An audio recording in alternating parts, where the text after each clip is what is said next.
Steps వెనక్కి తీసుకోండి. అక్కడ క్రౌడ్లో కూర్చున్న వాళ్ళకి ఎవ్వరికి ఏం కనిపించట్లేదు.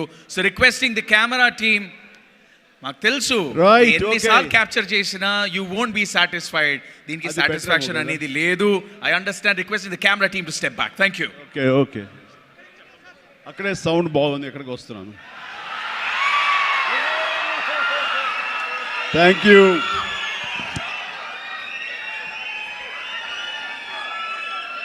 రైట్, సౌండ్ బెటర్గా ఉంది కదా, అందరికీ వినిపిస్తుందా? కార్నర్ వారికి కూడా good good good. Photographers Neel down అవ్వండి, లేదా స్టేజ్ కింద కూర్చోండి, సో దట్ అటు ఉన్నటువంటి నా మిత్రులకి, నా ఆప్తులకి నేను కనబడతాను. Please, I'm serious. దిగండి కిందకి. అండ్ సెక్యూరిటీ ఎవరు కూడా నించోవద్దు, కూర్చోండి. Nothing will happen here. ఈ 180 degrees ఎవరు ఉండకూడదు నాకు.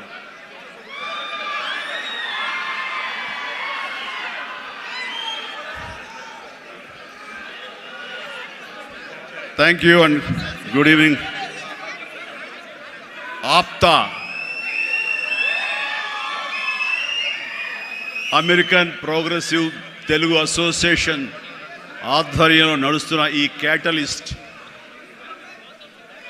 ప్రోగ్రాంకి విచ్చేసినటువంటి అత్యంత మహారథులు దేశ విదేశాల నుంచి, ముఖ్యంగా అమెరికా నుంచి ఇక్కడ విచ్చేసి ఈ హైదరాబాదులో తెలుగు వారిని కలుసుకుంటూ తెలుగు వారిలో ఉన్న ఔత్సాహికుల్ని, యంగ్ ఎంటర్ప్రినర్స్ని ఎంకరేజ్ చేద్దాం అనే ఉద్దేశంతో ఒకరికొకరు చేదోడు వాదోడుగా ఉంటే ఆ వచ్చే రిజల్ట్ వేరేగా ఉంటుంది. ఆ రిజల్ట్ మనకే కాకుండా మన ప్రాంతానికి, మన రాష్ట్రానికి, మన దేశానికి, మనం ఉండే ఇతర దేశాలకు కూడా ఉపయోగపడే విధంగా ఉంటుందన్న విస్తృతమైనటువంటి విశాలమైన దృక్పథంతో ఈ రోజున ఇక్కడికి ఈ సమావేశం ఏర్పాటు చేశారు.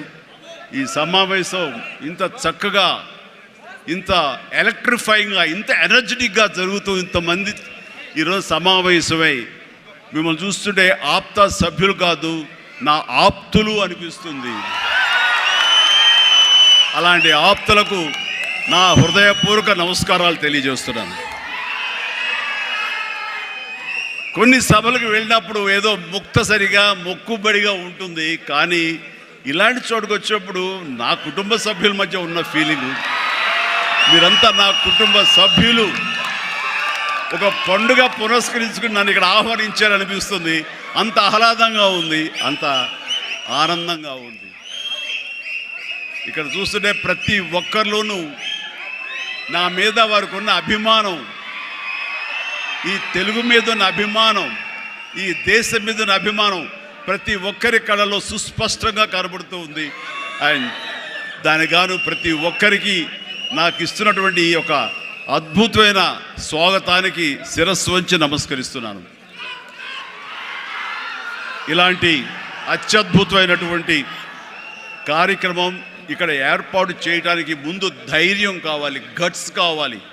ఇంతమందిని ఇక్కడికి వచ్చి, మనం అమెరికా నుంచి 10 మంది వచ్చి ఇక్కడ ఇంతమందిని మనం కలవగలమా? మన ఆహ్వానాన్ని మన్నించి ఇంతమంది వస్తారా? మన ఆంతర్యాన్ని, మన ఎయిమ్ని, మన ఫ్యూచర్, మన యొక్క ధ్యేయాన్ని అర్థం చేసుకుని వస్తారా అన్నటువంటి వీరందరూ కూడా వీళ్ళ అనుమానాలని, వీళ్ళ పటాపంచలు చేస్తూ ఇంతమంది తరలి రావటం అనేది నిజంగా ఈ యంగ్స్టర్స్కి, ఎవరైతే దీని వెనకాల ఈ సంవత్సరం ఉన్నారో, దీనికి ఈ కమిటీలో ఉన్నారో, ఈ ఎగ్జిక్యూటివ్ బాడీగా ఉన్నారో, వాళ్ళందరికీ ఎనలేని ఉత్సాహాన్ని ఇస్తున్నారు. అండ్ నా ఈ రాకకు కూడా ప్రధానమైన కారణం వాళ్ళని ఉత్సాహపరచాలి, వాళ్ళు అనుకున్న ఎయిమ్ నెరవేరేలాగా ఉండాలి. తద్వారా ఎంతోమంది ఔత్సాహికులకు ఇది ఊతంగా ఉండాలి. భవిష్యత్తులో వాళ్ళకి ఇది మరింత ఎత్తులకు ఎదిగేందుకు గాను వాళ్ళు అనుకున్నటువంటి ఆయా సంస్థలు కానీ, ఆయా ఎంటర్ప్రెన్యూర్లు కానీ, ఆయా కంపెనీల్లో కానీ వాళ్ళందరూ అభివృద్ధిలోకి రావడానికి దోహదపడి ఒకరికొకరు భుజం కాస్తూ, ఒకరికొకరు చేదుడు వాదోడుగా ఉంటూ, నేను కాదు, నా కుటుంబ సభ్యులు కాదు, నా స్నేహితులు కాదు, నా కమ్యూనిటీ, నా మనుషులు, నా తెలుగువారు వీళ్ళందరూ కూడాను పైకి రావాలనే సదుద్దేశంతో ఈ తెలుగు కమ్యూనిటీని మనందరం ఒక చేసి వాళ్ళందరూ అభివృద్ధి దోహదపడాలి. ఈ రోజున మనం సంపాదించుకున్నాం, మనం అమెరికాలో బాగా ఉన్నాం అనే కాకుండా మనం బాగుండటంతో పాటు మరింత మంది కూడా బాగుండాలన్న సదుద్దేశంతో ఈ రోజున ఈ క్యాటలిస్ట్ అనే ఈ ప్రోగ్రాం ఆప్తా ఆధ్వర్యంలో నిర్వహించడం అనేది ఎంతో ఉదాహం. వారందరికీ కూడా అభినందనలు తెలియజేస్తాను. వారిలో ముఖ్యంగా సుబ్బు కోట, అలాగే సాగర్ లగ్గిశెట్టి, అలాగే రమేష్ తుమ్ము, మధు వల్లి చైర్మన్ ఆఫ్ ఆప్తా, అలాగే చంద్ర నల్లం, శ్రీనివాస్ చందు, శ్రీనివాస్ చిమిట, విజయ్ గుడిసేవ, బాబీ అడ్డా. ఇలాగా ఇందులో కొద్ది పేర్లు మాత్రమే ఉన్నాయి. చెప్పాలంటే ఇక్కడ ఉన్న ప్రతి ఒక్కళ్ళ పేరున మనం చెప్పుకొని పోవాలి. వారందరికీ కూడా నా సంతోషాన్ని వ్యక్తం చేస్తున్నాను. ఇక్కడ ప్రత్యేకించి యంగ్ ఎంటర్ప్రినర్షిప్ గురించి కానీ ఎంటర్ప్రినర్ గురించి మీరు చెప్పాలి, ఏదైనా మాట్లాడాలి అంటే ఏం మాట్లాడాలి? ఎంటర్ప్రినర్కి ప్రాపర్ స్పెల్లింగ్ కూడా తెలియదు నాకు. ఏం మాట్లాడాలి, ఎలా చేయాలి దీని గురించి అంటే నాకు తెలియదు. నాకు అప్పుడు అనిపించింది, ఒక మనిషి అభివృద్ధిలోకి రావటానికి ఈ ఎంటర్ప్రినర్షిప్ గురించి మన పెద్ద పెద్ద ఎడ్యుకేషనిస్టులు ఏమైతే నిర్వహిస్తాయో, ఏమైతే చెబుతాయో అవన్నీ కూడా మన కాలేజీకి వెళ్లకుండా బహుశా నేర్చుకున్నామేమో, అవి మన అంతరంతరాల్లో ఉండి మనల్ని ప్రాంప్ట్ చేసినేమో. కాబట్టే అంచెలంచెలుగా మనం ఈ స్టేజ్కి చేరుకున్నాము. అంటే నేను ఒక నోవేర్ నుంచి ఈ రోజున సమ్వేర్కి ఈ రోజున వచ్చానంటే కనుక బహుశా అవన్నీ కూడా నాలో అండర్ కరెంట్గా ఉండి నన్ను ప్రాంప్ట్ చేస్తూ, నన్ను ఎంకరేజ్ చేస్తూ, నన్ను సరైన మార్గంలో నడవబట్టి ఈరోజు ఈ స్టేజ్కి వచ్చానేమో. కాబట్టి నా గురించి, నా ఎదుగుదల గురించి, నేను ఎవాల్వ్ అయిన విధానం గురించి, నన్ను నేను మలుచుకున్న విధానం బట్టి, ఆయా ప్రతికూల పరిస్థితిలో ఎలాగ నేను దాన్ని నాకు అనుకూలంగా చేసుకుని, నాకు అనుకూల పరిస్థితి చేసుకుని ఎలా ఎదుగుతూ వచ్చాను అనేది ఈ రోజున మీతో నేను చెప్పుకోగలిగితే, మీరందరూ చదువుకున్న వాళ్ళు కాబట్టి ఈ యొక్క ఎంటర్ప్రినర్షిప్లో, ఈ బిజినెస్లో, ఈ కార్పొరేట్లో ఏమేమి చెబుతారో వాటి మీరు అన్వయించుకోవచ్చు. అందులో ఈరోజు నా గురించి నేను చెప్పుకోవాల్సి వస్తే కనుక, ఒక సాదాసీదాగా ఒక లో మిడిల్ క్లాస్ ఫ్యామిలీ నుంచి ప్రారంభించిన వాడిని ఈరోజు కొత్తగా నేను చెప్పాల్సిన అవసరం లేదు. కానీ ఇదివరకు గతంలో ఎవరితో షేర్ చేసుకోలేనటువంటి కొన్ని విషయాలు, అది ఈ రోజున ఫోటోగ్రాఫర్ ప్లీజ్ కూర్చోండి. ఆల్ ద 3 కానిస్టేబుల్ గారు ప్లీజ్, థ్యాంక్ యూ. వాళ్ళందరూ ఏమండి మీరు అడ్డొస్తారు, మీరు కిందకి వెళ్ళిపోండి. ఓకే ప్లీజ్, అటు అడ్లేకండి. Thank you. సో నేను ఎలాగొచ్చాను, ఏమిటి నా మైండ్ సెట్ ఎలా ఉండింది, ఎప్పటికప్పుడు అది మార్చుకుంటూ ఎలాగ నేను ఎవాల్వ్ అయ్యాను అనేది ఈ రోజున మీతో నేను షేర్ చేసుకుంటే అది చాలామందికి ఆలోచింపచేస్తుంది, ఆచరించేలా చేస్తుంది. అది ఆమోదం అయితే కనుక అది వినియోగించుకునేలాగా కూడా చేస్తుందని నేను ఆశిస్తున్నాను. అండ్ నాకు చిన్నప్పుడు స్కూల్లో చేరినప్పుడు 7th 8th క్లాసుల్లో నాకు ఇంట్రెస్ట్ అనేది ఏమిటి అని అన్ని ఏదో ఒకటి సాధించాలి, ఏదో ఒకటి ఉండాలని ఉండేది. గేమ్స్ అనేది, ఆట అనేది ఎవరికి ఇష్టం ఉండదండి. చదువు అంటే కష్టం కానీ ఆట ఎవరికి ఇష్టం ఉండదు. సో చదువు వైపు తప్పనిసరిగా వెళుతున్నాం కానీ నా మనసు ఆటల వైపు అని. అప్పట్లో బాల్ బ్యాడ్మింటన్ ఉండేది, ఎల్లో బాల్ ఇలా ఉండేది. సో 1-2 రోజులు ఆడిన తర్వాత 3వ రోజు ఎవడో ఏమో తెలియదండి, సరిగ్గా కొడితే అది నా కంటికి తగిలి కళ్ళు వాచిపోయింది. ఆ తర్వాత మళ్ళీ ఆ గేమ్ వైపు వెళ్ళలేదు. సరే వాలీబాల్ ఆడదాం కదా అంటే వాలీబాల్ ఆ అవతల షాట్ ఎగిరి కొట్టినప్పుడు నేను ఫింగర్స్తో టచ్ చేశాను. ఇలా టచ్ చేస్తుంది, ఫింగర్తో టచ్ చేస్తే మొత్తం 7 వంగిపోయినాయి. ఆ ఆట అంటే భయం వేసింది. క్రికెట్ అంటే ఆడెవడో మనకు బాల్ తీసుకొచ్చి నా బొట్టనవేలు మీద కొట్టాడు, బొట్టనవేలు వాసిపోయింది. ఏంటి మన గేమ్స్ అచ్చొచ్చేలా కనపట్లేదు, నెక్స్ట్ ఇది కాదులే అనుకున్నాగా ఎన్సీసీ అనేది, నేను ఎక్స్ట్రా క్యారిక్యులర్ యాక్టివిటీస్లో పార్టిసిపేట్ చేయాలని నాకు ఎన్సీసీ కనిపించింది. ఎన్సీసీలో ఒక క్రమశిక్షణ వస్తుంది అండ్ ఎక్సర్సైజ్ ఉంటుంది, డిసిప్లిన్గా మనం ఇది అన్వయించుకోవచ్చు, అలవర్చుకోవచ్చు అనే ఉద్దేశం దాంతో చేరిన నాకు కాలేజీ డేస్లో బీకామ్ చదువుతుండగా ఫస్ట్ ఇయర్లో ఒక క్యాడెట్ ఆఫ్ ఎన్సీసీ, నేవీ ఎన్సీసీలో నేను చేరినప్పుడు ఒక క్యాడెట్గా చేరాను. నెక్స్ట్ ఇయర్ పెటీ ఆఫీసర్ అయ్యాను. ఆ తర్వాత క్యాడెట్ కెప్టెన్ అయ్యాను. ఆ తర్వాత సీనియర్ క్యాడెట్ కెప్టెన్ని 3rd ఇయర్లో అయ్యాను. అవ్వటమే కాదు, ఈ మన ఇంటర్నేషనల్గా నేషనల్ వైడ్గా జరిగేటటువంటి మన ఆర్డీసీ క్యాంప్ రిపబ్లిక్ డే సెలబ్రేషన్స్లో మా రాష్ట్రపతి రోడ్డు మీద నేను మన సైన్యంతో పాటు నేను కూడా కవాతు చేయడం జరిగింది. వాట్ వండర్ఫుల్ ఎక్స్పీరియన్స్ అంటే, ఓ పక్క నుంచి ప్రధానమంత్రి గారు, పక్కన ఇందిరాగాంధీ గారు అప్పట్లో అండ్ ప్రెసిడెంట్ వాళ్ళందరూ ఉన్నప్పుడు వాళ్ళు నడుస్తుంటే ఇది కదా మనం సాధించామంటే ఎస్ అనుకునేవాడిని. ఐఎమ్ 9 క్లౌడ్లో ఉండేవాడు అనమాట, క్లౌడ్ 9లో. నేను ఆ రకంగా చేసినప్పుడు ఎన్సీసీలో సాధించేశాను అనుకునేవాడిని. ఆ తర్వాత నెక్స్ట్ ఏంటి అంటే నాకు దారి కనపడలేదు. మహా అయితే కనుక ఒక సబ్ లెఫ్టినెంట్ గానో మళ్ళీ నేవీలోనో పడవల్లోనో ప్రయాణం చేయాలి, షిప్పులో. అది కాదు, something else is bothering me. ఏం చేయాలి అని అనుకుంటుండగా నాకు అనిపించింది, కాలేజీలో అనుకోకుండా ఒక డ్రామా వేశాను. ఆ డ్రామా పేరు రాజీనామాలో నాకు బెస్ట్ యాక్టర్ వచ్చేసింది. వెంటనే ఆ ఫోటోగ్రాఫ్ ప్రింట్ చేసి మా కాలేజీ మ్యాగజైన్లో వేసిస్తారు. అండ్ అక్కడి నుంచి ఎక్కడికి వెళ్తున్నా సరే అమ్మాయిల దగ్గర నుంచి తోటి వాళ్ళ దగ్గర నుంచి నన్ను హీరోలాగా చూస్తుంటే అబ్బా రాత్రి డ్రామా చూసాము, ఆ చైర్మన్ పాత్రలు అదరగొట్టేసాము, చాలా బాగుంది అంటుంటే అప్పటిదాకా ఎవరు నన్ను అలాగ చూడని వాళ్ళు ప్రతి ఒక్కరి నడుచుకుంటూ వెళ్తుంటే, సైకిల్ మీద వెళ్తుంటే నన్ను అలాగ చూస్తారు. ఆ చూపులో అందమైన అమ్మాయిలు అలా ఇంకా చూస్తుంటే ఇంకా ఖుషిగా అనిపించేది. వావ్, అది ఎంత ఎంకరేజింగ్గా ఉండేదంటే ఎస్ నా ఫ్యూచర్ యాక్టింగ్ అయితే ఎలా ఉంటుంది అన్నది అక్కడ సీడ్ పడింది. అక్కడి నుంచి నా ఇంట్రెస్ట్ డెవలప్ అయింది. అక్కడి నుంచి సినిమాలు చూడటం, సినిమా మీద దృష్టి పెట్టడం జరిగింది. డిగ్రీ అయిపోగానే ఏం చేయాలి అని నాన్నగారితో వాళ్ళతో డిస్కషన్ వచ్చినప్పుడు నేను మెడ్రాస్ వెళ్ళి సినిమా యాక్టర్ అవుతాను అనగానే నాన్నగారికి సినిమాల మీద మక్కువ ఉంది. ఆ ఎక్కడ లోకల్గా సినిమా షూటింగ్ జరుగుతుండగా ఆ ప్రొడ్యూసర్ తోటి ఉన్నప్పుడు నాన్న 1-2 వేషాల్లో చిన్న వేషాలు, మహా అయితే సెకండ్స్తో ఉంటుంది, 1 మినిట్ కూడా ఉండదేమో.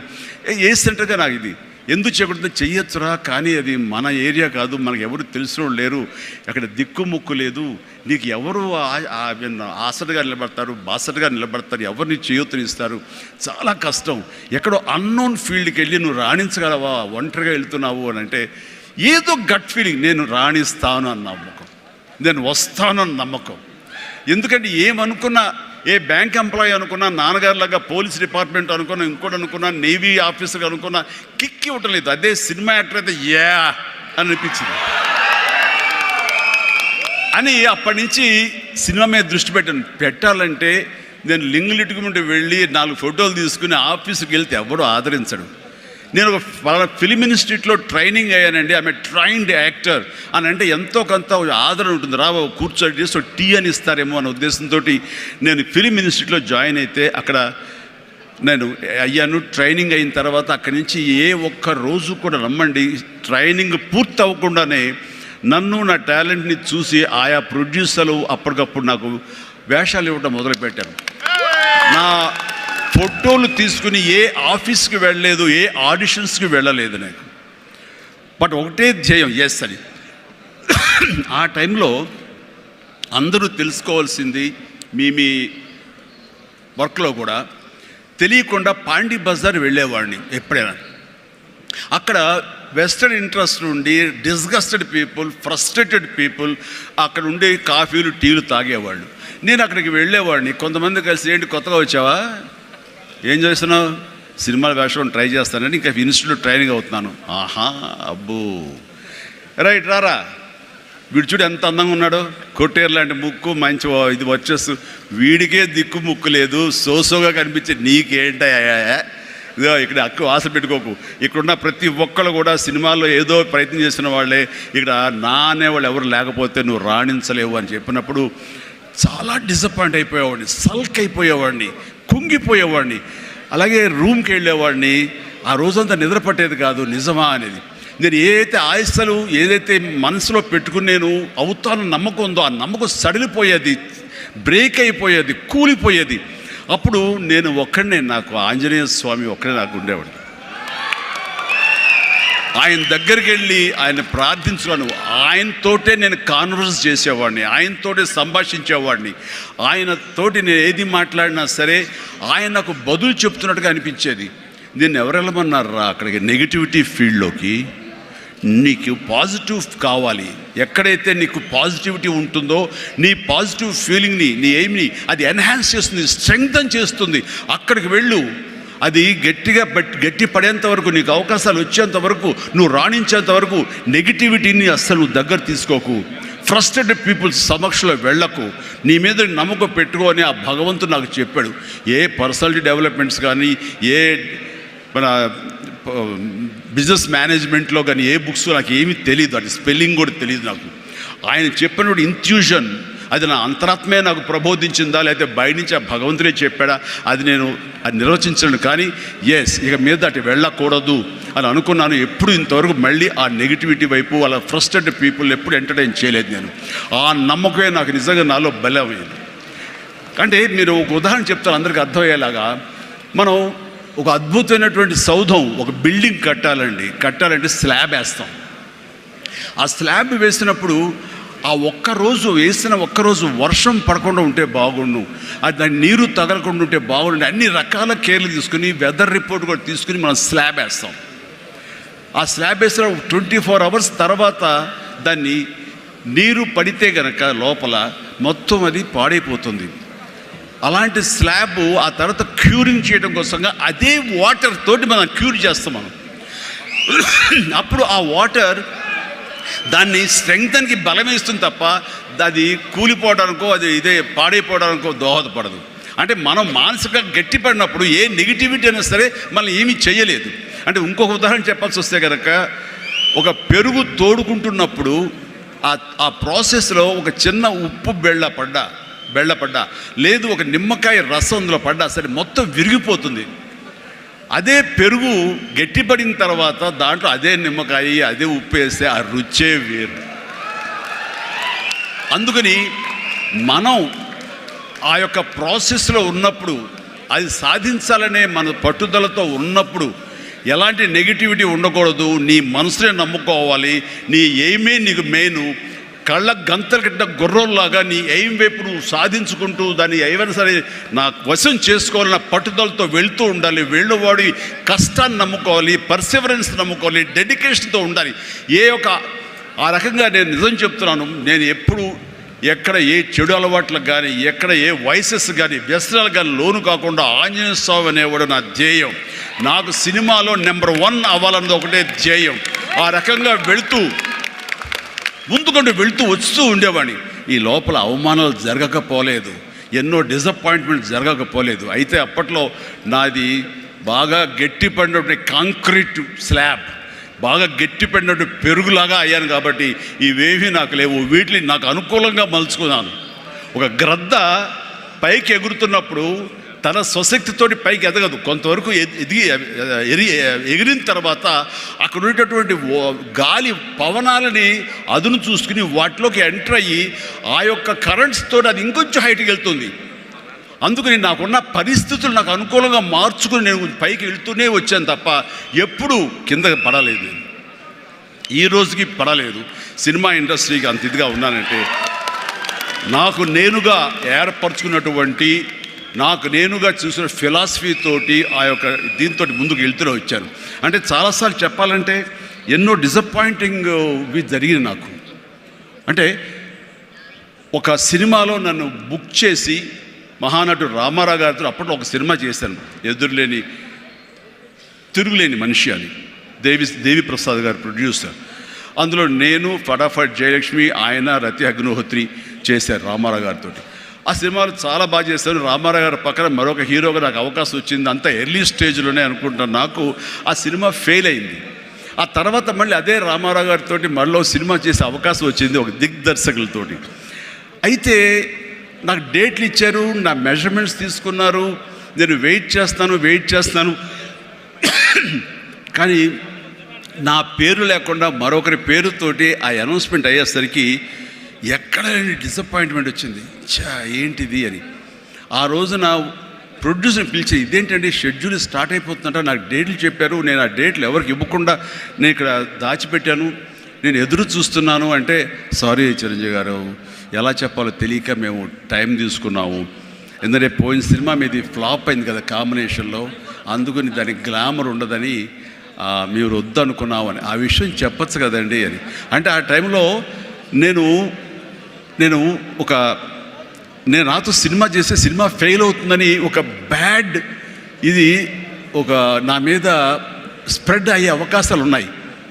ఈరోజు సోషల్ మీడియా, ఆ రోజు ఇంత మీడియా లేదు కాబట్టి కానీ, లేదంటే ఎంత బ్యాడ్ అయ్యేదంటే నన్ను తిరిగి ఇతనితోటి ఎవరైనా చేస్తే సినిమా ఫెయిల్ అవుతాయి, ఇది ఒక ఐరన్ లెగ్ అనే పరిస్థితి వచ్చేసరికి ఎక్కడో మళ్ళీ జంకాను.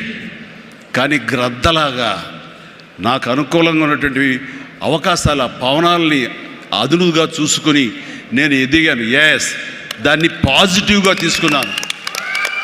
ఎవరైతే వద్దులే ఈ సినిమా చిరంజీవి వద్దులే అని నన్ను పక్కన పెట్టి అనుకున్నారో అలాంటి వ్యక్తితోటే నేను రామారావు గారి కంటే ఎక్కువ సినిమాలు ఆయన నాతో చేసేలాగా చేసుకున్నాను. అత్యధిక సినిమాలు రామారావు గారు చేస్తే ఆ మహానుభావుడు, ఆ దర్శకుడి దగ్గర, అదే దర్శకులు వారు నన్ను భుజం పట్టి నన్ను పైకి తీసుకుని ఆయన కంటే 4 సినిమాలు ఎక్కువే చేశారు నాతోటి. అది పరిస్థితుల్ని మనకు అనుకూలంగా మలుచుకోవటం, మార్చుకోవటం, తద్వారా మనం ఇంకొంచెం పైకి వెళ్ళటం అనేది. ఆ రోజున డిసప్పాయింట్ అయిపోయి నీ కసి లేకుండా, లేదా ఆ కసిని నెగిటివిటీ పెట్టి మార్చుకుంటే కనుక అది నిన్ను తినేస్తుంది. నువ్వు ఇలాగే ఉండిపోతావు, అలాగే దిగజారిపోతావు, అలాగే కనుమరుగైపోతావు. అలా కాదు, మనం ఎదురు తిరగాలి, పరిస్థితులు మనం అనుకూలంగా మార్చుకోవాలి. అందునే గ్రద్ద ఫిలాసఫీ నాకు ఫిలాసఫీ. అండ్ ఎదిగాను, పైకి వెళ్తూ వచ్చాను. ఆయన దగ్గరే నా రికార్డులు ఉన్నాయి. అది నా ఫస్ట్ సినిమా ₹1 కోటి చూసిన సినిమా అదే. నా రెమ్యునరేషన్ కాదు సుమా, సినిమా బడ్జెట్ 75 లక్షలు వస్తే కనుక బ్రహ్మాండ బడ్జెట్, ఎంత రెవెన్యూ అనుకునేవాళ్ళు. ఫస్ట్ ₹1 కోటి. నా తోటి హీరోలు కూడా ₹1 కోటి తెలుగు సినిమా అనే లెవెల్కి వెళ్ళింది. అక్కడి నుంచి కోటి అనేది మామూలు అయిపోయింది. ఒక్కొక్క ఏరియాలోనే ₹1 కోటి, ఆ తర్వాత నా రెమ్యూనరేషన్ ₹1 కోటి పైబడి అలా అంచెంచుగా ఎదుగుతూ వచ్చారు. నేనేమన్నానంటే, మీ బలం మీ పాజిటివ్ థింకింగ్, మీ బలం మీ కన్విక్షన్, మీ బలం మీ ధ్యేయం నుంచి పక్కదారి పట్టకపోవటం. మీరెవరైనా సరే మీ ఎయిమ్ ఏంటి అనే దాన్ని మీరు ఫిక్స్ చేసుకోండి.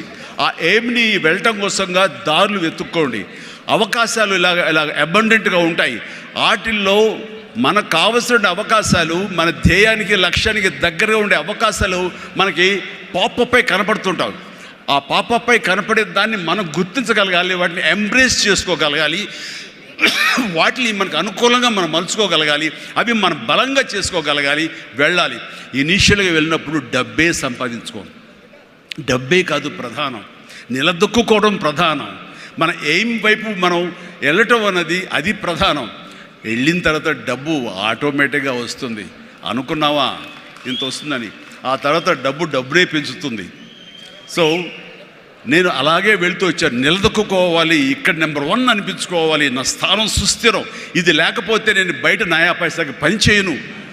ప్రైమ్ టైం నా లైఫ్లో అయిపోయింది కాబట్టి ఇక్కడ ఏమైనా సరే అని ఆ రకంగా వెళ్ళాడు. ఎక్కడ ఈగోకు వెళ్ళకుండా, ఎక్కడ హర్ట్ అవ్వకుండా, వాళ్ళు నన్ను సినిమాలను తీసేసరే, నన్ను కాదన్నారే అనే కోపం కంటే కూడాను వాళ్ళని ప్రసన్నం చేసుకోవాలి.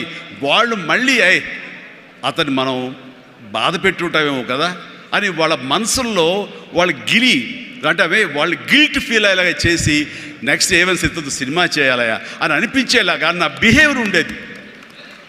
ఆ బిహేవియర్ తోటి వాళ్ళ ఆఫీస్కి వెళ్ళి కూర్చునేవాడిని. అంటే అక్కడ నాకు ఒక పౌరుషం లేదని కాదు, పరిస్థితి నాకు అనుకూలంగా మలుచుకోవడంలో నేను అది ఆ రకంగా కొంచెం తగ్గి వెళ్తాను. నేను తగ్గడం మూలంగా ఆ తర్వాత వచ్చే కరెంటు వేవ్స్ దాని మీద ఎక్కితే అదే తీసుకెళ్తాను పైకి. అది నమ్మిన వాడిని నేను.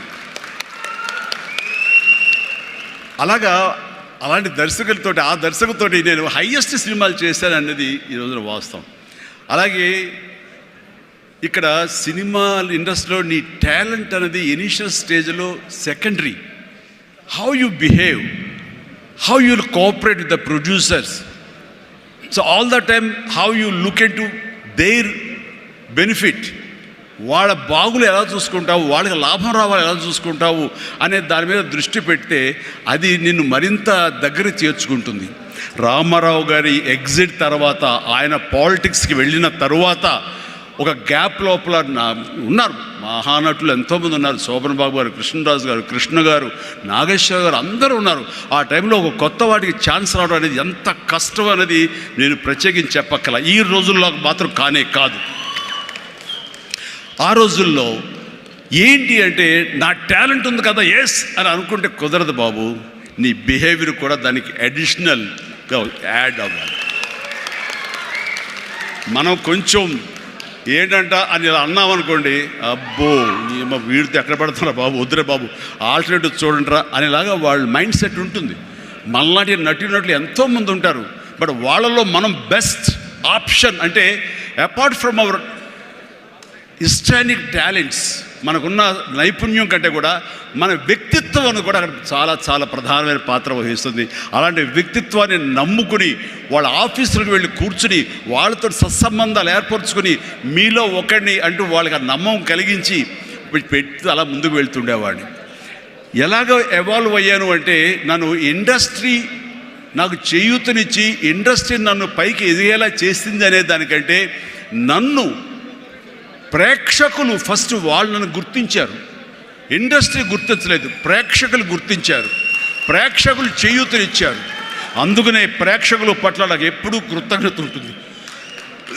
ఇది మీకు అర్థమయ్యేలాగా తేటతెల్లగా చెప్పాలి అంటే రామారావు గారు ఎగ్జిట్ తర్వాత ఎవరు అంటలో ఇద్దరు ముగ్గురం పోటాపోటీగా నిలబడి ఉన్నప్పుడు లక్ష్మీ ఫిలిం డిస్ట్రిబ్యూటర్స్ అని విజయవాడలో ఉండేవాళ్ళు. అప్పట్లో ఇప్పట్లాగా బయింగ్ అలాంటివి లేవు. ఏరియాల వైజ్ కొనటం సినిమాలు లేవు, బయర్ సిస్టమ్ లేదు, ఓన్లీ డిస్ట్రిబ్యూషన్. అంటే డిస్ట్రిబ్యూటర్ అనేవాళ్ళు బెజవాడ నుంచి వచ్చి ఎవరెవరు ఏ సినిమాలు తీస్తారు, కథలు నచ్చితే కనుక ఆ కథకి ఇంత బడ్జెట్ ఇచ్చేవాళ్ళు. ఆ బడ్జెట్ తోటి సినిమాలు తీసేవాళ్ళు, అందులో లాభాలు ఎంతో మిగుల్చుకొని మిగతా వాళ్ళు డిస్ట్రిబ్యూటర్స్ వాళ్ళు డిస్ట్రిబ్యూట్ చేసుకుని ఆ వచ్చే డబ్బు వాళ్ళు పంచుకునేవాళ్ళు. ఇది సిస్టమ్. ఆ సమయంలో ఒక కథ చెప్పి మేము సో హీరోని మేము అనుకుంటున్నామని ఆ ప్రొడ్యూసర్స్ చెబితే లింగమూర్తి గారని లక్ష్మీ ఫిలిమ్స్ సంబంధించినటువంటి ఒక వాళ్ళ CEO ఆయన వచ్చారు. ఓకే, ఎంత ఎక్స్పెక్ట్ చేస్తున్నారు ఆ హీరో మీద? అప్పుడు 25 crores ల్యాక్స్, సారీ క్రోర్స్ కాదు, ల్యాక్సే. 25 lakhs 30 lakhs, కానీ మాది బడ్జెట్ ఎక్కువ అండి, 50 lakhs పైన అవుతుంది అని. అంటే ఆ హీరో మీద 50 lakhs అంటే మాకు చాలా రిస్క్. చిరంజీవి అని వస్తున్నాడు కదా, అతని మీద అయితే ఇస్తాం అని. ఎందుకు ఇస్తారు, అతను ఏంటి కొత్తగా వస్తున్నాడు కదా అంటే, రావడం ఏంటి, ఖైదీ లాంటి సినిమా చేశాడు. ఆ ఖైదీలో అతని డ్యాన్సులకి ఫైట్లకి ఎక్స్ట్రాగా జనం విపరీతమైనటువంటి రెస్పాన్స్ ఉంది. మేము జనంలో ఉంటాం, బెజవాడలో ఉంటాం, మిగతా ఊళ్ళ నుంచి ఫీడ్బ్యాక్ తీసుకుంటాం, మాకు తెలుసు అతని పొటెన్షియాలిటీ అని. అంటే చెన్నైలో ఉండేవాళ్ళు, మెడ్రాస్లో ఉండేవాళ్ళు కొంచెం సంశయిస్తూ వచ్చారు. కాదండి, ఇతనైతేనే 50 ఇస్తాం, వాళ్ళైతే మాత్రం 30 కంటే ఎక్కువ ఇవ్వలేము అని వాళ్ళు తేల్చి చెప్పిన తర్వాత ఆయన ఒక మాట అన్నాడు, సాంగ్స్ అండ్ ఫైట్స్ అనేవి అప్పటి వరకు మినీ ఇంటర్వెల్స్, స్మోక్ చేసేవాళ్ళు కానీ, లేకపోతే బాత్రూమ్ వెళ్ళేవాళ్ళు కానీ, లేకపోతే రిఫ్రెష్మెంట్స్ కోసం బయటికి టీ తాగడం వెళ్ళే వాళ్ళకి సాంగ్ రాగానే వాళ్ళు బయటికి వెళ్ళిపోయేవాళ్ళు. ఫైట్స్ అనగానే కొంచెం అసహనంగా ఉండి బయటికి వెళ్ళిపోయేవాళ్ళు. ఎందుకంటే అది డూప్ చేస్తున్నాడు రా, మధ్యలో క్లోజప్స్లో హీరో తప్ప, అండ్ సాంగ్స్లో ఏంట్రా అది, అలాగే ఉండేది కామెంట్స్ అని. ఆయన చెప్పిన మాటలు ఇవి, నా మాటలు కాదు. ఆయన అన్నారు, కానీ అదే ఈ అబ్బాయి సాంగ్స్ అయితే కనుక ప్రొజెక్టర్ ఆపి మళ్ళీ రిపీట్ తోటి మళ్ళీ వేయండి అని అనిపించుకుంటున్నారు. ఇది మాకు కావాలి, ఇది మాకు డబ్బులు తెచ్చిపెట్టేది, కాబట్టి ఈ అబ్బాయి అయితే కనుక ఇంత ఇస్తాము అని తేల్చుకోడంటే అప్పుడు వీళ్ళందరూ తప్పనిసరి, అంటే ప్రజలు కోరుకుంటున్నారు కాబట్టి, డిస్ట్రిబ్యూటర్స్ ఇన్సిస్ట్ చేస్తున్నారు కాబట్టి నాకు ప్రొడ్యూసర్లు అప్పుడు నా వైపు చూశారు.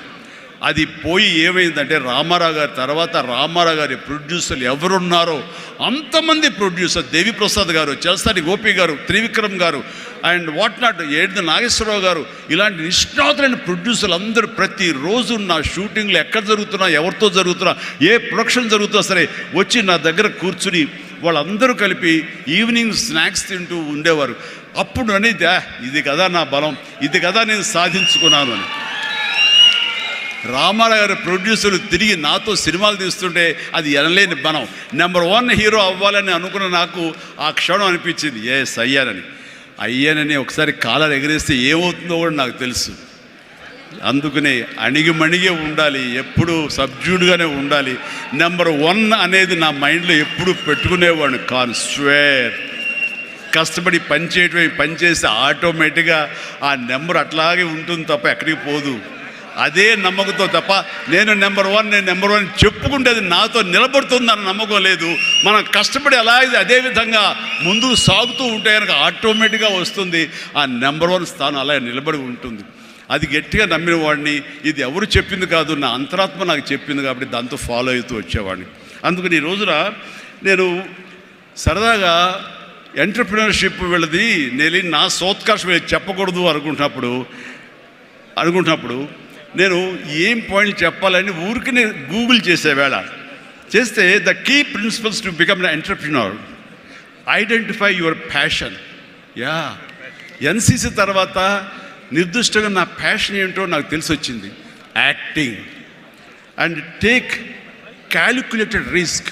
నానన్నారు, ఈ సినిమా ఇండస్ట్రీలో ఎవరు తెలియదు, నువ్వు వెళుతున్నావు, అది రిస్క్ కదరా, మరి అక్కడ ఎవరు రాణించకపోతే ఏం చేస్తారు? నాన్న రాణించకపోతే ICWAI ఆ కోర్సు చేరతాను ఎగ్మూర్లో, అందులో సైమిల్టేనియస్గా చదువుతాను, టైం వేస్ట్ చేయను అంటూ పగలంతా ఫిల్మ్ ఇన్స్టిట్యూట్, ఈవినింగ్ అయ్యేసరికి ఈ యొక్క ICWI ఎగ్మూర్ అని చెన్నైలో ఉండేది. ఆ ప్రాంతంలో ఆ ఇన్స్టిట్యూట్లో నైట్ కాలేజీ చదివేవాడిని. ఒక 6 months అయిన తర్వాత చాలా కష్టమైపోయేది. నైట్ నిద్ర లేకుండా, పగలేమో ఈ ఫిల్మ్ ఇన్స్టిట్యూట్లో నేను అనుకున్నది చేయలేక నెమ్మదిగా నా ఇంట్రెస్ట్ స్ట్రెంగ్తన్ అవుతుంది, నాలో బలమైనటువంటి నమ్మకం ఏర్పడుతుంది, ఖచ్చితంగా రాణించగలన్న బలంతో వేసారంటే దీన్ని తెలియకుండా నేను వదిలేశాను. అది అలాగా. సో ఆ రిస్క్ తీసుకున్నాను నేను చెన్నై వెళ్ళి. Set clear achievable goals. Yes, నాకున్న టాలెంట్ డ్యాన్స్ అచీవ్ చేయగలను, నాకు టాలెంట్ ఒరిజినల్ ఫైట్స్ చేయగలను. Yes, I can do that. Performance ఇవ్వగలను. ఆ ఇవ్వటంలో పాటు ఒకే మాస్ అంటే ఎప్పటికైనా బోరు కొడుతుంది. అలా కాదు, అంటే డిఫరెంట్ డైరెక్టర్స్ని నమ్ముకున్నాను నేను, డిఫరెంట్ కథలు నమ్ముకున్నాను. ఒక పక్క నుంచి ఖైదీ సినిమా చేస్తే, మరో పక్క నుంచి నేను మంత్రి గారి వియ్యంకుడు సినిమా చేశాను. College students, young lad, love subject చేశాను. 2 కలిపి ఒక వారంలో రిలీజ్ అయింది. మీరు కావాలంటే గతంలోకి వెళ్ళి ఆ ఖైదీ రిలీజు, నెక్స్ట్ మంత్రి గారి వియ్యంకుడు చూడండి. 1 week. 2 ఒకటి సూపర్ డూపర్ ఫినామినల్ హిట్, ఒకటి సూపర్ హిట్ అయింది మంత్రి గారి వియ్యంకుడు. ఆ తర్వాత శుభలేఖ, ఒక డిగ్నిటీ ఆఫ్ లేబర్, మన మహానుభావుడు విశ్వనాథ్ గారి డైరెక్షన్లో సినిమా చేశాను. ఆ తర్వాత ఇదే కాదు, చిన్నపిల్లల్ని అలరించేలాగా, ఇందులో చాలామంది చిన్నప్పుడు చూస్తుంటారు, చంటి అబ్బాయి. ఆ సినిమా ఆ చేసిన ఆ ఫార్స్ కానివ్వండి, స్లాప్స్టిక్ కామెడీ కానివ్వండి, ఇప్పటికీ చాలామంది చెప్తుంటారు. వాళ్ళందరూ IAS ఆఫీసర్లు, వాళ్ళు పెద్దవాళ్ళు అయ్యారు, వాళ్ళందరూ అయినా సరే చెప్తుంటారు. అదొకటి. ఇట్లాగా వైవిధ్యమైనటువంటి క్యారెక్టర్స్, స్వయం కృషి కానివ్వండి, యాక్షన్ సినిమాలు కానివ్వండి, రాఘవేంద్రరావు గారి గ్లామర్ క్యారెక్టర్స్ కానివ్వండి, కోదండరావు రెడ్డితో చేసిన కామెడీ కమర్షియల్ సినిమాలు కానివ్వండి, గోపాల్తో చేసినటువంటి ఫ్యాక్షన్ సినిమాలు కానివ్వండి, అట్లాగా 1-2 అలాగా మన ఇది మా బావగారు బావన లాంటి సబ్జెక్టులు కానీ, ఒకటే ఇలా ఇంద్ర ఇలాంటి సబ్జెక్టులు అందరూ చూస్తుంటే కనుక నాకు అనిపించింది, అన్ని రకాలుగా నాకున్నటువంటి టాలెంట్స్ని అన్ని పక్కలకి వ్యాపింప చేశాను. అంటే అంతమంది ప్రేక్షకుల్ని ఈ రోజున మహిళా ప్రేక్షకులు వచ్చి ఆప్తుల్లాగా వచ్చి నన్ను ప్రేమించిన లేడీసే కాదు, యంగ్స్టర్సే కాదు, పసిపిల్లలే కాదు, పెద్దవాళ్ళే కాదు, ధనికులే కాదు, ప్రతి ఒక్కళ్ళు క్లాస్ మాస్ వాళ్ళు వీళ్ళు అందరూ ఇంతమంది ప్రేమించారు. కాబట్టి ఈ రోజున ఇంతమంది నేను ఆస్తిగా చేసుకున్నాను, ఇంతమంది ప్రేమ పొందే అదృష్టం భగవంతుడు కల్పించగలిగాడు. ఎందుకంటే నేను లిమిటేషన్స్ పెట్టుకోలేదు. ఆ రకంగా అది నాకు ఎంతో హెల్ప్ అయింది. అలాగా delivery, high quality work, constantly market understanding. Yes, ఈ రోజున ఒకటే రకమైన డ్యాన్స్లు వేస్తుంటే కనుక బోర్ కొట్టచ్చు. సో ఏం చేద్దాం, డ్యాన్స్లో కానీ ఫైట్స్లో కానీ వైవిధ్యం ఎలా తీసుకొద్దాం అనుకున్నప్పుడు, ఫారిన్ వెళ్ళినప్పుడు నా భార్యతో పిల్లలతో ఎంజాయ్ చేయడం కాకుండా అక్కడ దొరికేటువంటి వైవిధ్యమైన డ్యాన్స్ క్యాసెట్స్ తీసుకొచ్చేవాడు, VHS క్యాసెట్స్. అందులో మైకేల్ జాక్సన్ ఉండేవి. అప్పుడు ఇక్కడ ఇండియాలో VHS క్యాసెట్లు కానీ VHS ప్లేయర్స్ కానీ ఉండేవి కదా, వీడియో ప్లేయర్స్. అవి తీసుకొచ్చి ఒక ప్లేయర్ కొనుక్కొచ్చి అవి చేసుకునేవాడిని, అవి డ్యాన్స్ మాస్టర్లు చూపించేవాడిని. అదే ఈరోజున డిస్కో డ్యాన్సులు కానివ్వండి, బ్రేక్ డ్యాన్సులు కానివ్వండి, వేవ్ డ్యాన్సులు కానివ్వండి, ఇలాంటి డ్యాన్సులు రావడానికి నేను వైవిధ్యంగా ఉండాలని ఎప్పటికీ పరితపిస్తూ ఉండేవాడిని. వాళ్ళ మొనాటినీగా ఫీల్ అయ్యేలా చేసేవాడిని కాదు. అది ఫైట్స్లో కూడా అదే విధంగా ఉండేది. And then critically important is understanding your target audience and customers. So మారుతున్నటువంటి కాలానికి అనుకూలంగా ఆడియన్స్ టేస్ట్ మారుతుంటే మనం కూడా మన సినిమా కథాంశాలు మార్చుకోవాలంటూ ఆయా కథకులతో కూర్చుని ఇంటరాక్ట్ అవుతూ వాళ్ళని మార్చుకుంటూ జగదగి వీడు అతిలోక సుందరి, అన్నయ్య అనే సినిమా, సెంటిమెంట్ సినిమా, హిట్లర్ అనే సినిమా, మాస్టర్ అనే సినిమా, రెస్పాన్సిబిలిటీ సినిమాలు, మెసేజ్ ఓరియంటెడ్ సినిమాలు ఇస్తూ ఆ రకంగా మోసపోసిన సినిమాల నుంచి నేను బయటికి రావడం జరిగింది. And know that your product won't appeal to everyone and conduct market research and continuously learning. ఇప్పుడు సినిమా చిరంజీవి సినిమా అంటే అందరూ లైక్ చేసేది అందరిని అనుకోకూడదు. కొంతమంది డిస్లైక్ చేసేవాళ్ళు ఉంటారు. కానీ డిస్లైక్ చేసేవాళ్ళని కూడా మనం ఇంప్రెస్ చేయాలి అంటే కనుక మనం ఏ విధంగా మన యాక్టింగ్లో మార్పులు చేర్పులు చేసుకోవాలి అనుకుంటాడు. ఇక్కడ ఉన్నటువంటి కొంతమంది ఇండస్ట్రీలో, సార్ మీ సినిమాల్ని దొంగతనంగా చూసేవాళ్ళం సార్, ఇదేం కర్మయ్యా దొంగతనం ఎందుకు, ధైర్యంగా చూడొచ్చు కదా అంటే, లేదు సార్ అలా చూస్తే మా వాడు కొంతమంది ఎందుకురా సినిమాలు అంటే అవేనా అని అనేవాళ్ళు సార్. అదేంటయ్యా సినిమాలకు కూడా తేడా చూపిస్తారా? అవును సార్, అందుకని మీ సినిమాలు మీ డ్యాన్సులు అంటే మాకు ఇష్టం సార్, అందుకని సెకండ్ షోలకి ఎవరికి తెలియకుండా కామ్గా విడిపోయి చూసి వచ్చేవాళ్ళం సార్. ఏమిటి అసలు అవి చూసి కాలేజీలో ఆ పెర్ఫార్మెన్స్ ఇచ్చేసేవాళ్ళం సార్, మాకు ప్రైజులు వచ్చేసేవి. ఆ రకంగా అందరినీ కూడాను, ప్రతి ఒక్కరిని కూడా నేను నా వైపు ఆకట్టులాగా చేయగలిగాను. అలాగే learn from mentors and successful entrepreneurs. ఎవరైతే మీకంటే ముందే సాధించారో వాళ్ళని మీరు ఆధారంగా చేసుకుని వాళ్ళు ఏ విధంగా అంత స్థాయికి వెళ్ళారు, టాటా వాళ్ళు కానీ ఇంకోళ్ళు కానీ వెళ్ళారు. అంటే నా విషయంలో రామారావు గారు, నాగేశ్వరరావు గారు ఆ స్థాయికి వెళ్ళారంటే క్రమశిక్షణ, టాలెంట్ అనేది ప్రూవ్డ్. కానీ ఇక్కడ క్రమశిక్షణ అనేది చాలా ఇంపార్టెంట్. అందరితో సత్సంబంధాలు పెట్టుకోవడం ఇంపార్టెంట్. నిన్ను క్రిటిసైజ్ చేసే వాళ్ళు ఉంటారు, ఆవేశపడకు, వాళ్ళ తప్పు వాళ్ళు తెలుసుకుంటారు, నువ్వు సంయమనం పాటించాలి. అండ్ అట్లాగా నేను నా సీనియర్స్ నుంచి నేర్చుకుంటూ వచ్చాను. Learn more mentor and successful entrepreneurs of course. అలాగే నెట్వర్క్ అనేది చాలా ఇదిగా ఉండాలి మీకు, అంటే డిస్ట్రిబ్యూషన్ సైడ్ కానీ ఇంకోటి కానీ మీ ప్రోడక్ట్ మార్కెటింగ్ చేసుకోవట్లేదు. అలాగా నా విషయంలో నాకు అండగా నిలబడింది, నన్ను ప్రజల్లోకి నిరంతరం తీసుకెళ్ళేది ఎవరంటే నా అభిమానులు. మీ ఎంటర్ప్రినర్స్కి ఎలాగైతే కనుక నెట్వర్క్ ఉంటుందో, అబ్జర్వ్ చేసుకుంటారో, డిస్ట్రిబ్యూషన్ ఉంటుందో, మార్కెటింగ్ స్ట్రాటజీస్ ఉంటాయో, అలాగా నా అభిమానులు ఎప్పటికప్పుడు నాకు అండదండలు అందిస్తూ కొండంత అండగా నిలబడ్డారు. వాళ్ళు నా కోసం ప్రాణం ఇచ్చే లెవెల్కి వాళ్ళు ఉన్నారు. నేను అన్నాను, మీరు నాకు ప్రాణం ఇవ్వక్కర్లేదు, మీ యొక్క సహాయ సహకారాలతో రక్తం ఇచ్చి ప్రాణాలు నిలబెట్టండి అన్నాను. ఆ మాట పుణిగి పుచ్చుకుని 25 సంవత్సరాలుగా ఈరోజు కూడా వాళ్ళు రక్తదానం చేస్తూనే ఉన్నారు. వాళ్ళందరికీ నిజంగా జీవితాంతం నేను రుణపడి ఉంటాను. అందులో భాగంగా ఎక్కడో ఉన్నట్టు నా మాట, ఇక్కడ మాట్లాడిన నా మాట అమెరికా దాకా వినపడింది. కాబట్టి ఎన్నోసార్లు నా పేరు మీద బ్లడ్ బ్యాంకులు నిర్వహించారు, రక్తదానాల శిబిరాలు నిర్వహించారు. ఈ రవి కానివ్వండి, మధు కానివ్వండి, ఇలాంటి వాళ్ళందరూ కూడాను ఇవి చేశారు. ఈ రోజున అన్ఫార్చునేట్లీ రవి వర్రే ఒక బ్రెయిన్ స్ట్రోక్ వచ్చేది ఆగిపోయినప్పుడు, ఆ విషయం తెలిసినప్పుడు అతనికి వీడియో పెట్టాను నేను. రవి డోంట్ వర్రీ, ఇవన్నీ స్మాల్ థింగ్సే, బట్ అన్ఫార్చునేట్, సో త్వరలో కోలుకుంటావని అతను నేను మెసేజ్ పెట్టినప్పుడు అతను పొందిన ఆనందం అంతా ఇంత కాదు, అది ఎంతో ఉత్సాహాన్ని ఇచ్చింది. ఈ రోజున కోలుకుంటున్నాడు. ఈ రోజున ఈ సభ రవి రావాలి, అన్ఫార్చునేట్ రాలేకపోయాడు. కానీ నెక్స్ట్ ఇదే సభ ఇక్కడ జరిగితే కనుక రవి వస్తాడు, నేను వస్తాను, మీతో ఉంటాను. మీ అందరి ఆశీస్సులతోటి రవి లాంటి ఎంతూజియాస్టిక్ గాయ్ కోలుకుంటున్నాడు. వాళ్ళు మధుతోటి, సాగర్ గారితో, మన ఇతర ఫ్రెండ్స్ తోటి, సుబ్బు చంద్రశేఖర్ గారితో, వీళ్ళందరితో కూడాను మళ్ళీ కలిసి ఈ యొక్క సభల్ని ఇంతకంటే మరింత అద్భుతంగా చేయాలి.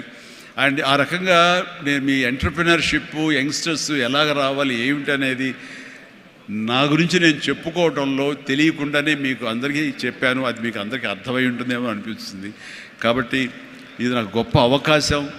ఈ తీరుగా ఈ రీతిగా ఇదే విధంగా మనం వెళ్ళగలిగితే కనుక ఎవ్వరికి అడ్డుండదు. ఇక్కడ ఒక్కొక్కరు ఒక్కొక్క గ్రేట్ ఎంటర్ప్రినర్స్ అవుతారు. ప్రతి ఒక్కళ్ళు మీ సలహాలు సంప్రదింపులు మీ సీనియర్స్ తోటి మీరు ఆయా సమయంలో ఇంటరాక్ట్ అవుతూ what to do what not to do how to go about it అనేది మీరు తెలుసుకుంటూ ఎప్పటికప్పుడు మీరు అప్డేట్ చేసుకుంటూ రిస్క్ ఉంటుంది. బట్ మన జీవితాలు కొలాప్స్ అయ్యేలాగా మాత్రం రిస్క్ వద్దు. కానీ మీడియం రిస్క్ తీసుకుంటూ మీరు ముందుకు వెళ్ళకపోతే అభివృద్ధి ఉండదు.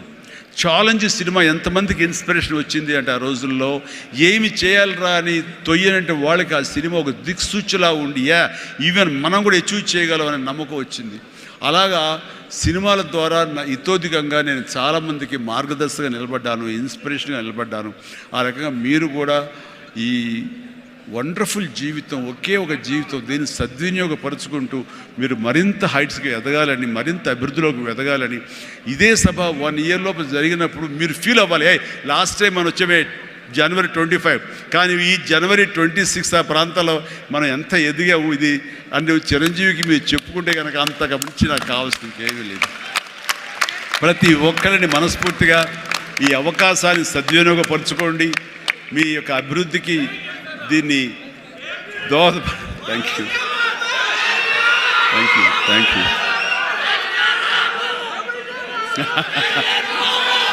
ఎస్ ఇందాక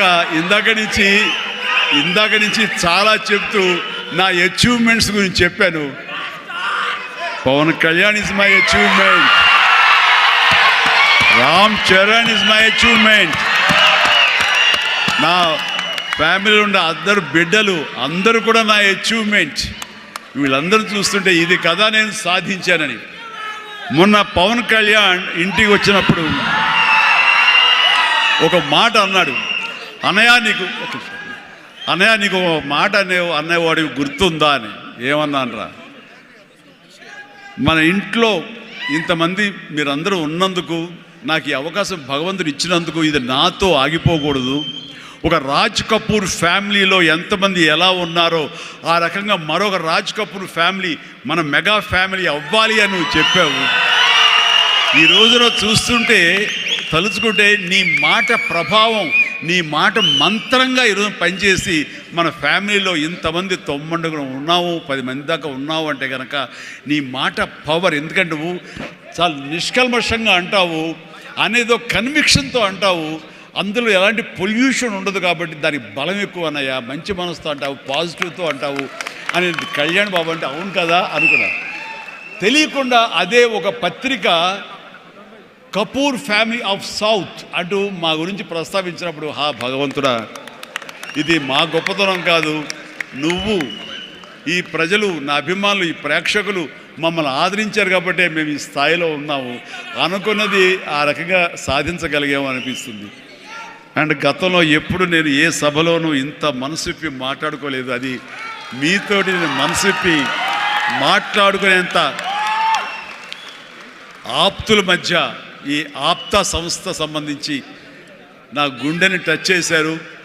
అందుకనే లోపల నుంచి అది తన్నుకొచ్చింది. కాబట్టి మనస్ఫూర్తిగా నా కుటుంబ సభ్యులతోటి, నా వాళ్ళతోటి నేను మాట్లాడుతున్నట్టుగా అనిపిస్తుంది. అండ్ మీరు ఎప్పుడు ఈ ఆప్తా సంస్థ ఇప్పుడు ప్రెసిడెంట్గా ఉండొచ్చు, రేపొద్దున ఇంకోటి ఉండొచ్చు, ఎవరైనా సరే ఇదే డెడికేషన్ తోటి, ఇదే కన్విక్షన్ తోటి, ఇదే నమ్మకంతో మీరంతా ముందు చేయాలి. అండ్ ఇక్కడ ఈ రోజున ఈ అద్భుతమైనటువంటి ఎన్విరాన్మెంట్లో ఈ యొక్క వెన్యూలో మనం చేయగలుగుతామంటే వెనకాల మన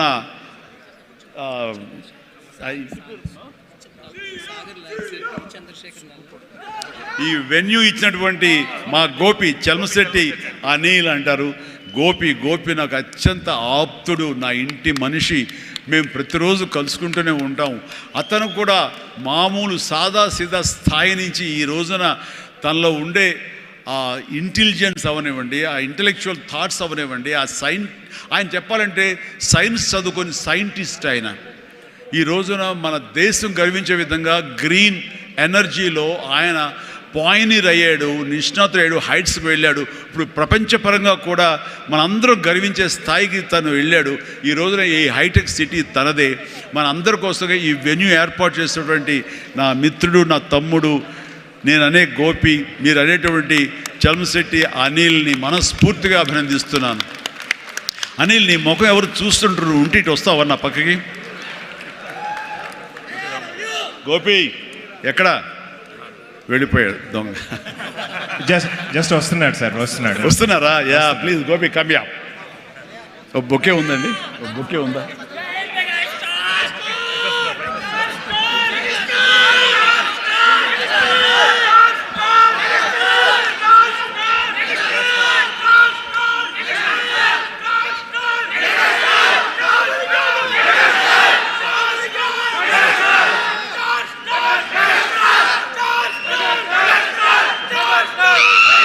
మెగాస్టార్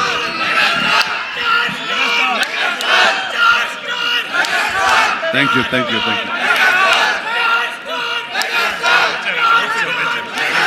గోపి గారు, థ్యాంక్ యూ గోపి.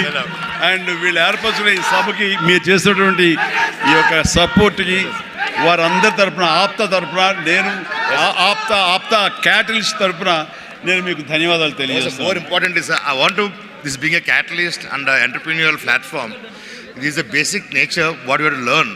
మనం ఈయన పర్సనాలిటీ నుంచి నేను I think I personally know him 70 years. Before that I always learned so many things understanding Chiranjeevi garu. How hard work, determination, commitment to the society, family, the fundamentals of any entrepreneur to create a social impact. The fundamentals what we have to learn and learn from him. And today I would say most of the credit goes to him. I always say you are my guru. Yes, sir. You are my brother.